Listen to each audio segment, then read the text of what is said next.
Hi, this is Kellie Davis, running for Oceanside City Council, District 3, here with my campaign manager, Venus Johnson. Hello, everyone. And we will be joined by Stan P. Collins. I wanted to make sure that we really address this very serious issue. I interviewed Stan when I was working as a producer over at KOCT. It's a nonprofit television station here in Oceanside. And I produced and hosted a show called Oceanside Spectrum. And we interviewed Stan probably about this very topic. He's actually with a few organizations. And because a big part of our campaign is about reimagining public services, well, behavioral health is one of those things that's really very focused and very strongly on my heart. And I will share that this particular topic, suicide prevention, I've had two people in my life that are actually young people that had contemplated taking their life. And ever since then, I really decided to do more in educating myself, in providing resources to the community, and to share information, because it's just heartbreaking to, especially during a time like this, that people need to find out what's out there to educate themselves, to know the signs. And Venus, we spoke a little bit beforehand, and I was asking you, do you know anyone that ever had this particular topic in their life? Yes, unfortunately, I'm a military brat, so I come from a military background. And one of my military family members, and in the military community, because you move around so much, your neighbors truly become your family. They become very close to you. So we connected and made a very strong military family. And one of those military families had to experience their one of their loved ones committing suicide. So not only is it a huge traumatic experience for the individual themselves, but also the family and the trauma that they experience, knowing that they lost a loved one and they weren't aware of the signs and they couldn't prevent something so tragic. So it hits close to home, and I'm very interested to see how we connect with Stan and get some of the resources, because this is a very prevalent and important topic. I will say that he will mention that the language around it, and you, just like me, and he corrected me, that we don't use commit anymore because there's an association of guilt. And I'm going to have him expound on that we say either someone who has attempted or someone who actually did take their life. And in the case with this particularly military family member, they took their life.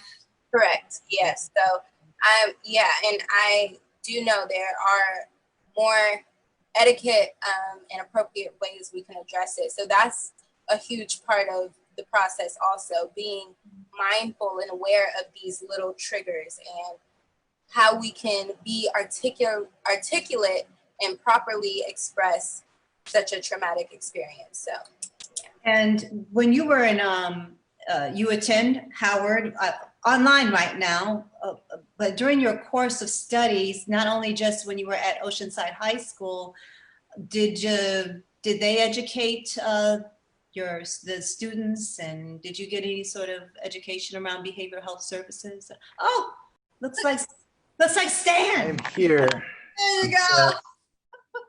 How's that? That's pretty good, right?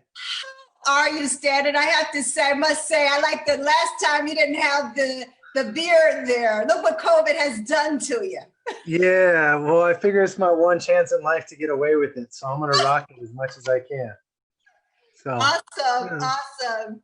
It actually looks better on Zoom than it does. It's pretty scraggly in real life. Here it gives it some more love and some more depth. But hey, Kelly, it's great to see you. And I'm sorry, I don't know, Venus, if we met before.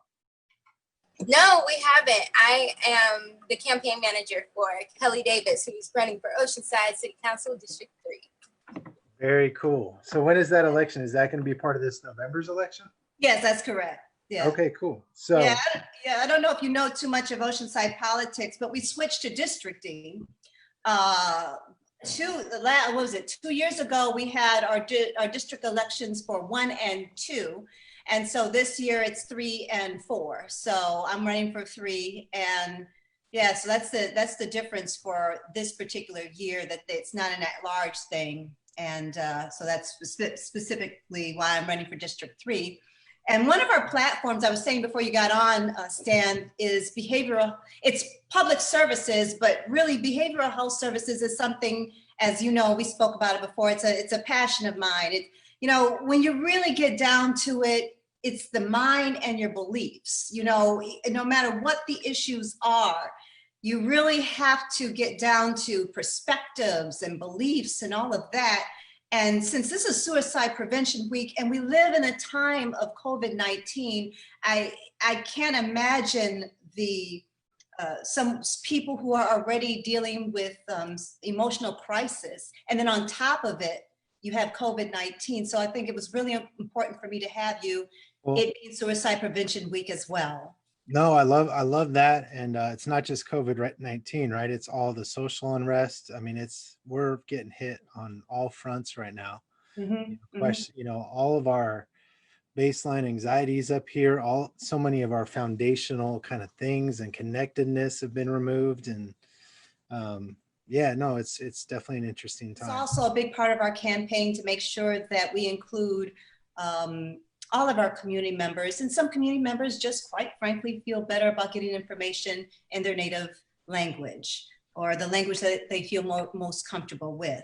So Stan, I think I asked this question to you as well when I was on Oceanside Spectrum. Why this work? How did you arrive at it?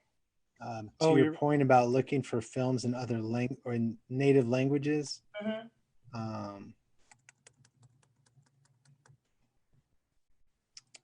One second. There we go. I'm going to give you a link and you can scroll through this link, and there's films in a variety of languages, but also a variety of addressing a variety of mental health and suicide prevention and culture. So whether that's racial culture, ethnic culture, nerd culture, jock culture, Latino culture, LGBTQ, punk rock culture, whatever culture they want to pick, they're welcome to do that. That is awesome. And while we're right there, Stan, because we have so many creative people here in Oceanside, can you tell us a little bit about that festival? I know we even spoke about that on our program, but I don't think we got into the meat of it. Let's start with that. Yeah, so Directing Change is really exciting. I'm one of the co-founders of the program, and what it is it's a mental health and suicide prevention program geared for youth in grades 6 through 12, or youth and young adults age 14 through 25, to create films about mental health and suicide prevention. So really whatever story they want to tell, whatever message they want to communicate, they do it through the medium of film. But it's also a program. Through the film creation process, the youth are learning all the things we want them to learn about mental health and suicide prevention.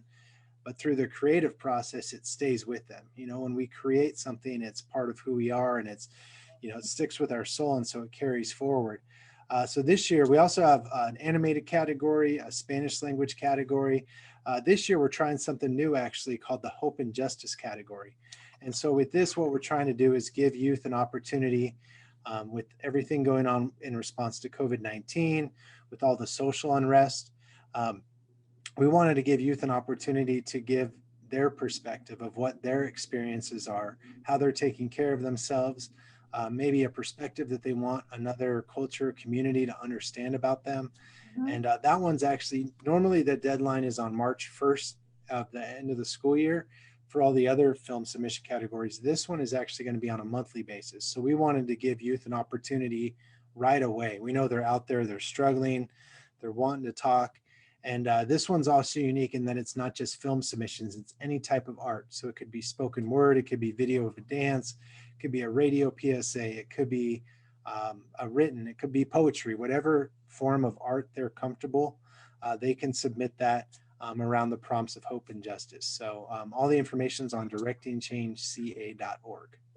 Directing change. You have that, Venus, right? You're on that? Okay, good. And I will say right now, Stan, as much as I am running for office and I intend to change the culture as an independent candidate, to shift to these kinds of things, I'm a firm, staunch supporter of the arts.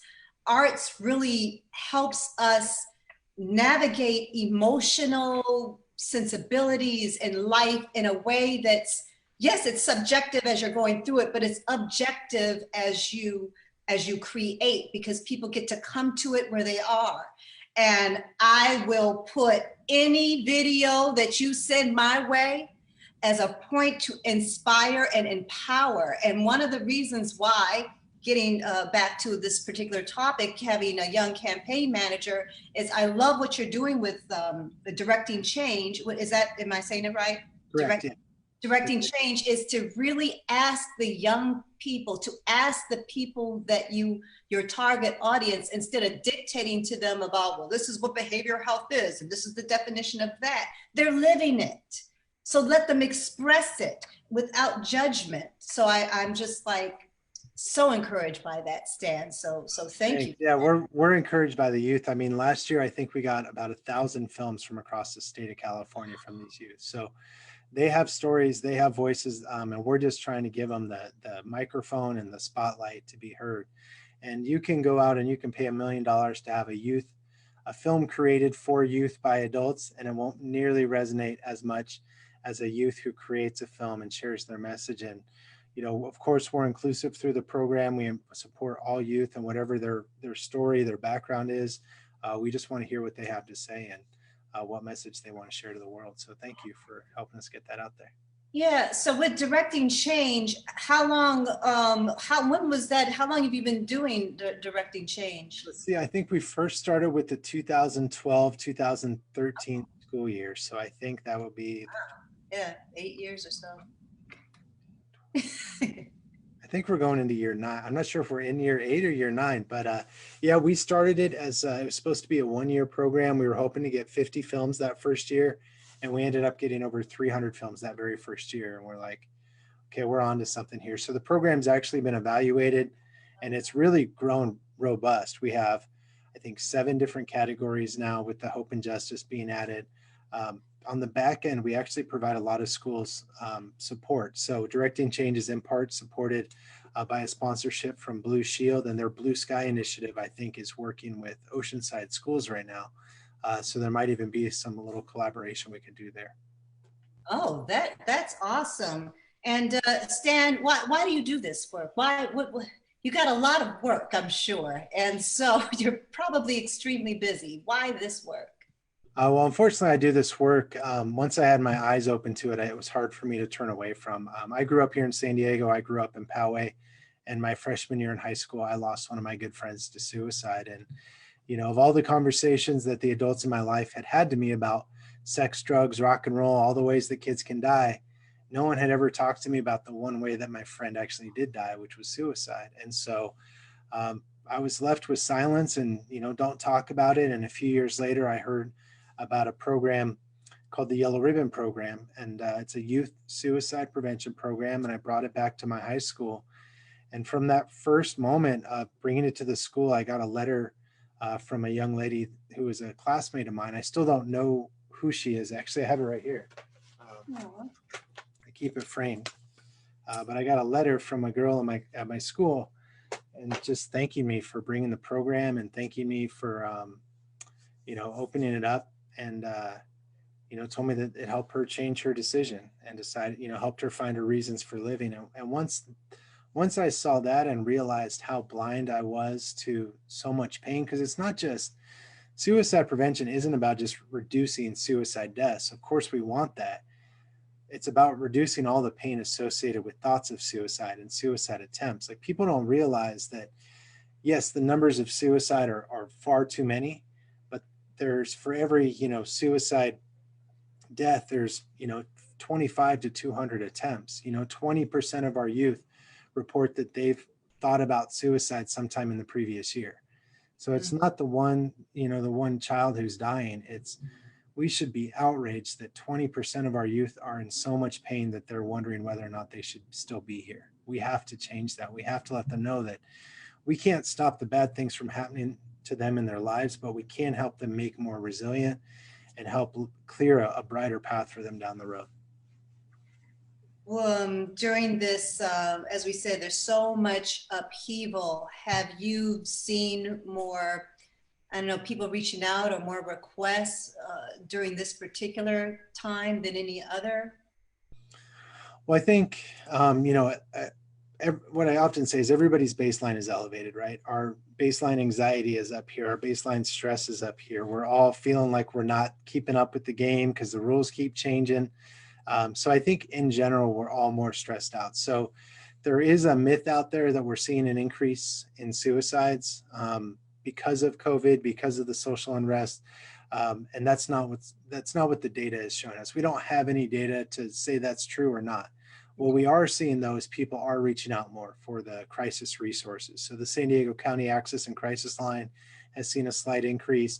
The National Suicide Prevention Lifeline has seen an increase. Resources like Teen Line and Crisis Text Line. But what they're saying is that although there's an increase in people reaching out, the number of calls that are coming in are primarily around stress and anxiety. So the way that I describe it is that we've felt the earthquake, but we haven't quite had the tsunami reach our shores. So everybody's been shaken up, but we still have a lot of work to do because that tsunami is coming, and are we going to be prepared for it? Once people have had the financial impacts, the social impacts, weigh in on them for months and months, that stress, that anxiety, that depression might increase our suicides, but nothing's predetermined, right? We all have the ability to stay connected to our loved ones, stay connected to our friends, and make sure that everybody's doing okay. One of the things Venus and I were talking about before you came on was what someone can do also is in terms of language and how they speak about it. And I was wondering if you could shed some light about the language about suicide and how that can also be helpful with dialogue and communication. Absolutely. Well, the number one thing is just in general about messaging is we spend so much time talking about the problem of suicide, but we're not really talking about solutions and prevention. So let's not convince people of something they already know. We all agree that suicide's an issue. Let's spend that time, those precious few seconds, we have someone's attention to teach them what they can do. But specific to language, commonly when we talk about somebody dying from suicide, we say that they have committed suicide. And unfortunately, there's a word association with crime and sin when we use the word commit. We commit crime, we commit sin, we commit treason, all these negative things. And so we want to get away from the use of the term commit. And instead, we want to use the term died by suicide. And what that does is it takes the guilt and the blame and the shame and all the bias out of that term. Another one we want to avoid is use of the term successful versus an unsuccessful attempt. Because an unsuccessful attempt means the person's alive, and a successful attempt means the person's dead. So there's really no success or lack thereof when it comes to suicide. So to clarify, the terms are someone has died by suicide or died of suicide, and a suicide attempt is simply that. There's enough information in that term to understand that someone made an attempt, but they lived through it. And these are all terms to just be more respectful to the lost survivor community. Also, just to, again, try to remove those fears associated with suicide. What would you, I know for me, when I hear, what are the signs for this, or what are the signs for that? Because we are all just complex human beings or human doings, are there a set of signs typically I would like for you to speak about? What are the signs? Yeah, there is a big laundry list of signs. Specifically, the ones we really want to be concerned about is when someone is openly talking about not wanting to be alive, or that they're thinking about suicide.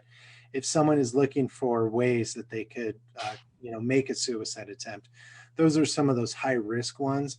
But in general, what I always tell people is visit the website. Here in San Diego, we have uptosd.org where you can go and learn more. Suicideispreventable.org. You can also learn about more of the warning signs.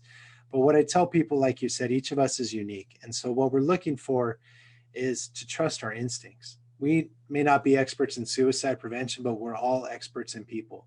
And when something isn't going right or something has changed in somebody that we are close to, we should be concerned. And whether that's high to low, low to right, left to right, right to left, somebody may withdraw. They might isolate. They might say things like, well, you don't have to worry about me much longer. They may give away possessions or start settling up their affairs because that means that they've actually made a plan.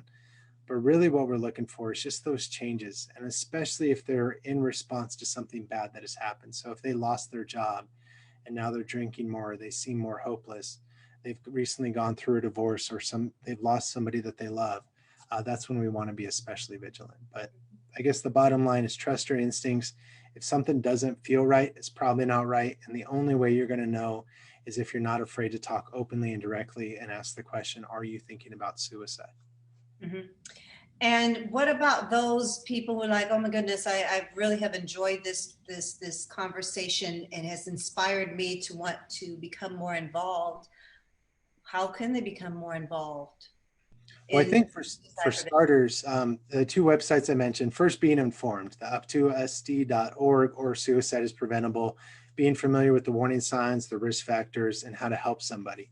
Another thing that people can do to become involved is support the Suicide Prevention Council. So here in San Diego, we're one of the few counties in California that has a Suicide Prevention Council. We have a variety of subcommittees focused on school, faith institutions, response after suicide. And so people can figure out what their niche is. And maybe your niche is simply taking this information and bringing it back to your place of business or your school or your organization or your faith institution and just being an ambassador. Another way that would be really helpful is one of the things we try to get out there. It's kind of like CPR. You know, we know that we want about 1 in 10 people in a community to be trained in CPR. I want 1 in 5 people to be trained in mental health CPR. You know, and what are you more likely to have to do in your life? Perform CPR or help someone through a mental health struggle? I mean, we're always there in the mud with people, and just knowing how to handle that situation. And one of the, I guess the biggest thing that we could all do is very simple. It's just simply knowing about the San Diego County Access and Crisis Line or the National Lifeline. Because we know that most of us know that there's some sort of a hotline, it's out there, and if I'm in crisis, I can call them. But having that number readily available, because we don't know when a crisis is going to happen. What a lot of people also don't know is that it's not that number is not just for the person in crisis. If, say, Kelly, you came to me, we're friends, and I was worried about you, but I didn't know what to do, I could call the Access and Crisis Line and say, hey, I got my friend Kelly here. I'm not sure what to do. We've talked, and okay, now where do I go? What do I say? And they would even go as far as they can help you find a mental health provider if needed. So those are just a few of the simple actions people can start with. I love that. Mental health CPR. That's it right there. I mean, to be able to train yourself, being proactive in this particular topic, to train yourself, because behavioral health, mental health, that's all of us, you know, and in different points of our lives. I mean, myself, I can certainly attest to times of grand transition where I had to really seek support and help. And I think also, I'm glad to see that more people are reaching out, but what I have experienced are people who think that I'm supposed to be strong, but it is letting it be okay to ask for support, ask for help. And one of the things I certainly have valued are hotlines, because no one sees your face, nobody knows you. And it's a good step to just get a good first step, because typically they provide that. They have people that are trained to provide information, right? Well, they can provide you with information, resources. I mean, one of their primary roles is just to de-escalate, just to bring you back down. And a lot of people think if I call the crisis line, they're going to send the police and they're going to come put me in a hospital. And that's absolutely not their job. Their role 90% of the time is they want to empower you to calm yourself, figure out what's going on, and then get you to the resources that you need. But absolutely, the anonymity that comes with speaking to a stranger who's highly trained in how to do this, just knowing that that resource is there. But again, also knowing that that resource is there if you're helping somebody else. And when you're talking about we all have behavioral health and mental health, I think that's a big part of this whole conversation is we talk about physical health more than when we have a physical illness, right? So we need to talk about mental health beyond when we have a mental illness. Most of us will not experience a mental illness in our lifetime, but many of us or all of us will experience mental health challenges or mental health symptoms. Like you said, after a loss in a time of transition, right now, we all have an excuse to have our mental health impacted. So it's just about staying engaged. And a lot of times I think we don't understand the role we play in other people's mental health or in our own mental health. And we think that mental health or supporting somebody's mental health is something that only a mental health professional can do. And I think mental health professionals are wonderful and amazing, but each of us has a role to play in the lives of our friends and our family to help them feel supported and feel connected, to support them on their bad times and let them know that it's going to be okay. You know, suicide prevention is not about convincing somebody not to die. It's about helping someone find their reasons for living. Oh, Who has better access to our reasons for living than our friends and our family? And sometimes just being present and skipping the cliches that time heals all wounds or there's plenty of fish in the sea, and just saying, yeah, you know what, this sucks, but I'm going to be here with you till it sucks a little bit less. And I know you don't have any hope right now, but I'm going to hold on to hope for you because I know that things are going to turn around. Just those little moments of listening can have a huge impact. Stan, that was beautiful. So before we end this conversation, is there ever a question or something that you wish, gosh, I wish people would ask me this, or I wish I could say this about it before we leave? I think I think the question that I most want to get is kind of what we were just talking about, like getting people to embrace their own ability. You know, like people always want to know, like, well, what's the resource and what do I need to know, or who do I need to get this person to? And what I really wish I could communicate to people is how important the role that they can play is. You know, because if I'm in the depths of my despair, I'll talk to my therapist or I'll talk to a mental health professional. But the person who's going to keep answering my phone at 3 a.m. and let me just talk in circles until I figure it out is my best friend or one of my loved ones. And so I wish I could just put in people's minds how important they are and how vital it is that they continue to stay connected. But I guess the only other thing I would think of is, there's a very simple intervention that people can do themselves. It's called a suicide safety planning intervention. And what it is, it's basically, let's go back to this scenario of me and you, Kelly. So I come to you and I say, hey, I'm having thoughts of suicide. I'm really struggling. You could sit down with me and you could say, well, let's do a safety plan. And basically a safety plan is this. It's, okay, what causes me to have that pain and those thoughts? Okay, so let's try to reduce that from happening. If that pain and those thoughts are present, what are some of the things that I can identify that I could do to calm me down just by myself? Maybe it's play guitar, maybe it's go for a swim in the ocean, maybe it's go for a run, whatever it is to just distract myself. Okay, if that's not working, what are some locations or who are some people I can contact to help distract me from those thoughts? And if that is still not working, what are those crisis resources? So it's just a 5 or 6 step thing, but any one of us can sit down with somebody, and we all should have a safety plan every day of our lives. So I wish people knew more about that. But there's an app we created called the My3 app. So people can go to my3app.org. It's available for free on iPhone or Android, and they can have that app. And if they ever need to walk somebody through a safety plan, it's a really easy process. Are you saying might 3? Oh, My3, My3 app.org. So My3 app, sorry. No, it's like virtual living. You gotta. Yeah. Yeah. Doesn't come with subtitles, unfortunately. Yeah. So so Stan, you are so always readily available. How can someone say, gosh, I want more information? How can they contact you or contact your organization if you just want to give that to us one more time? Yeah, so they can find more information at directingchangeca.org, CA for California, directingchangeca.org.